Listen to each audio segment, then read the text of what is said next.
આકાશવાણી ભુજ પ્રસ્તુત કરે છે પ્રાસંગિક વિશ્વ હાસ્ય દિવસ નિમિત્તે વિશેષ પ્રસ્તુતિ. આજનો વિષય છે હાસ્ય જીવનનું સંગીત. સંપાદન અશરફ નથવાણી, પઠન પાયલ અંતાણી. આજે જ્યારે આખું વિશ્વ તણાવ, ભાગદોડ અને સ્પર્ધાની પાછળ ઘેલું થયું છે, ત્યારે એક એવી ભાષા છે જે કોઈ પણ શબ્દ વગર સમજી શકાય છે, અને એ છે હાસ્ય.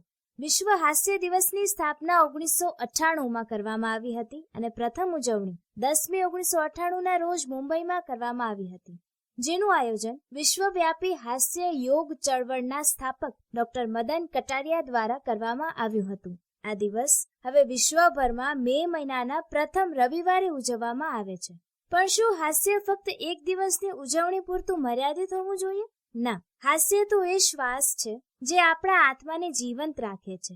હાસ્ય જીવનનું સંગીત છે. કહેવાય છે કે જે ખડખડાટ હસ્યો એનું અડધું દુઃખ તો ત્યાં જ મટી ગયું. હાસ્ય એ કોઈ મોંઘી દવા નથી, પણ એ દુનિયાના દરેક રોગનો ઈલાજ જરૂર છે. વૈજ્ઞાનિક દ્રષ્ટિએ જોઈએ તો જ્યારે આપણે ખડખડાટ હસીએ છીએ ત્યારે શરીરમાં એન્ડોર્ફિન અને ડોપામાઇન જેવા હોર્મોન્સનો સ્ત્રાવ થાય છે, જેને આપણે ફીલ ગુડ હોર્મોન્સ કહીએ છીએ. આ હોર્મોન્સ કુદરતી પેનકિલર છે.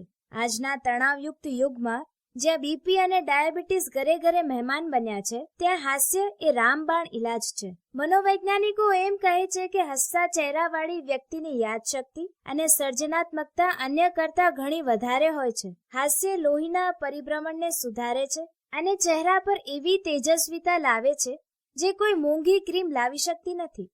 પ્રખ્યાત ચિંતક ગુલાબદાસ બ્રોકર કહેતા કે જે સ્મિત વહેંચી શકે છે તે જગતની સૌથી મોટી સંપત્તિનો માલિક છે. હાસ્ય એ ચેપી છે. જો તમે એક વ્યક્તિને જોઈને હસશો તો તે પણ સામે હસશે. આ એક એવી સાંકળ છે જે વિશ્વમાં શાંતિ અને ભાઈચારો સ્થાપી શકે છે. પોતાના પર હસી શકવું એ સૌથી મોટી કળા છે. જે માણસ પોતાની ભૂલો પર હસી શકે છે તેને દુનિયામાં કોઈ હરાવી શકતું નથી. હાસ્ય એ નબળાઈ નથી, પણ આત્મવિશ્વાસનું પ્રતીક છે. મહાન ફિલોસોફર ચાર્લી ચેપ્લિને કહ્યું હતું, જે દિવસે તમે હસ્યા નથી એ દિવસ તમે બગાડ્યો છે. જીવનમાં ઉતાર ચઢાવ તો આવવાના જ છે, પણ જો તમે એને હસતા મુખે સ્વીકારશો તો દરેક સમસ્યા નાની લાગશે. હાસ્ય એ મનની અંદરનો સૂર્યોદય છે જે ચિંતાના અંધકારને દૂર કરે છે.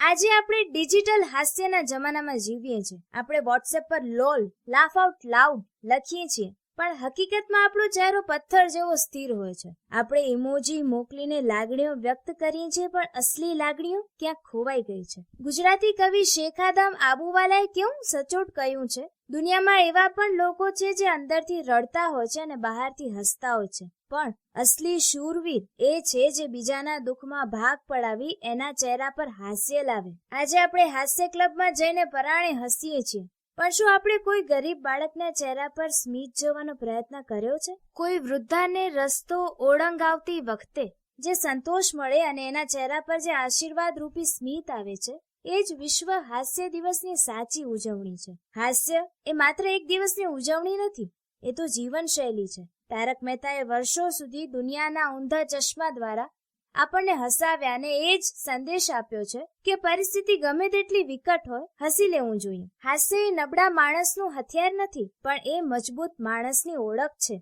જીવનમાં જ્યારે બધું જ તમારી વિરુદ્ધ જતું હોય ત્યારે એકવાર અરીસા સામે ઉભા રહીને જોરથી હસી લેજો, તમને શક્તિ મળશે. હાસ્ય એ દુઃખના દરિયામાં આનંદની હોડી છે. જો આપણે બીજાને હસાવી શકીએ છીએ તો એનાથી મોટું કોઈ પુણ્ય જ નથી. ભગવાન બુદ્ધનું તે શાંત અને સૌમ્ય સ્મિત કે ભગવાન કૃષ્ણનું તે મરક મરક હાસ્ય આપણને શીખવે છે કે સ્થિત પ્રજ્ઞતા એટલે જ સ્મિત. હાસ્ય એ શાંતિ સ્થાપવાનું એક સાધન છે. જ્યારે લોકો સાથે મળીને હસે છે ત્યારે દ્વેષ અને વેરભાવ ઓગળી જાય છે. વિશ્વ હાસ્ય દિવસ આપણને યાદ અપાવે છે કે આપણે માણસ છીએ અને માણસાઈનું સૌથી સુંદર ઘરેણું. જે દિવસે તમે કોઈને રડતા ચહેરા પર સ્મિત લાવી શકો તે દિવસ તમારા માટે સાચો હાસ્ય દિવસ ગણાશે. તો ચાલો આજથી જ આપણે સંકલ્પ લઈએ, આપણે પોતે પણ હસીશું અને દુનિયાને પણ હસતી રાખીશું, કારણ કે જીવવાનું અસલી મંત્ર એ જ છે, હસતા રહો અને હસાવતા રહો.